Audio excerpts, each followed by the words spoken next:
Jean-Claude Berrouet, vous êtes œnologue, vous étiez directeur technique aux établissements Jean-Pierre Moueix, vous êtes un consultant international aujourd'hui. Est-ce que vous pouvez nous parler du millésime 2015?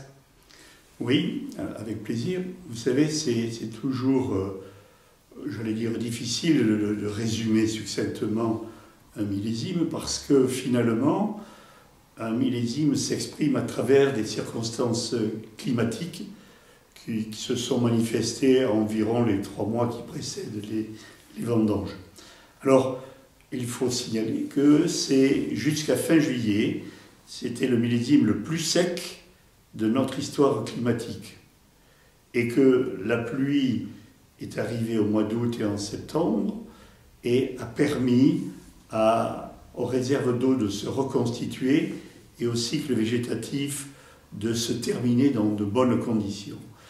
Donc, pour faire court, c'est un millésime où le bilan climatique est très favorable à la qualité finale. Alors, dans notre métier, on voudrait qu'il ne pleuve jamais. La pluie fait partie des caractéristiques climatiques et heureusement qu'elle est là. Parce qu'on sait que le monde végétal ne peut vivre que s'il a une alimentation en eau, je dirais, suffisante.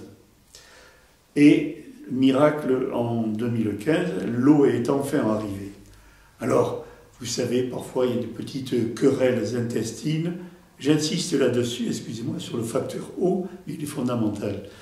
Est-ce qu'il a plu davantage sur la rive gauche que sur la rive droite, quand la pluie est arrivée par rapport à la précocité des cépages. Et ce que l'on peut dire grosso modo, heureusement qu'il a plu. Il y a des secteurs où il a plu davantage, où la hauteur des millimètres est plus importante, mais si on le dit comme ça d'une manière sèche et brutale, ça ne veut rien dire. La hauteur de pluie, il faut l'exprimer à travers un temps. Et la pluie est tombée d'une manière en général assez brutale, ce qui fait que les endroits où il a plu davantage, le débit d'eau étant très important, il est rentré moins d'eau dans le sol, c'est ce qu'on appelle l'eau utile.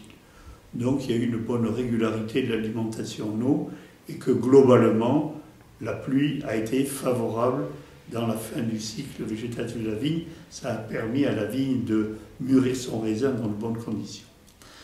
Alors, après, dans notre métier, on fait un diagnostic de la matière première.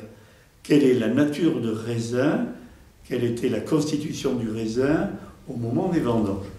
Alors on peut dire grosso modo que la récolte quantitativement était relativement moyenne. Deuxièmement, facteur important, le raisin était sain, mais on avait des petites baies, en général des petites baies, avec des peaux très épaisses, ce qui veut dire qu'on avait un potentiel en tanin en général et en couleur en particulier très important. Voilà, je dirais, la caractéristique première de ce millésime, si avec un élément aussi très important, avec des acidités beaucoup plus faibles que celles qu'on a l'habitude d'avoir. Voilà, je dirais, les 2 éléments prépondérants de cette matière première qui est le raisin. Et est-ce qu'on peut déjà imaginer ce que ça va donner avec les vinifications qui ont pu avoir lieu? Est-ce qu'on peut déjà imaginer les vins du millésime 2015? Des grandes caractéristiques? Oui, alors on a des vins qui vont avoir une très bonne constitution tannique, donc normalement avec un potentiel de vieillissement assez important. Grâce à cette fin de cycle qui n'était pas trop chaude, contrairement à certains millésimes précédents, on a eu un potentiel aromatique également important, beaucoup de fraîcheur, une belle complexité avec des gammes fruitées qui sont merveilleuses. Mais l'homme intervient et aujourd'hui, dans notre métier, je dirais, le choix technique est prépondérant dans la caractéristique finale du vin. Ainsi, alors ça c'est ma philosophie et que d'autres professionnels pourraient penser le contraire, mais il ne faut jamais être trop prétentieux dans notre métier, il faut écouter la nature et quand on a un gros potentiel en tanin, on a envie de tout extraire.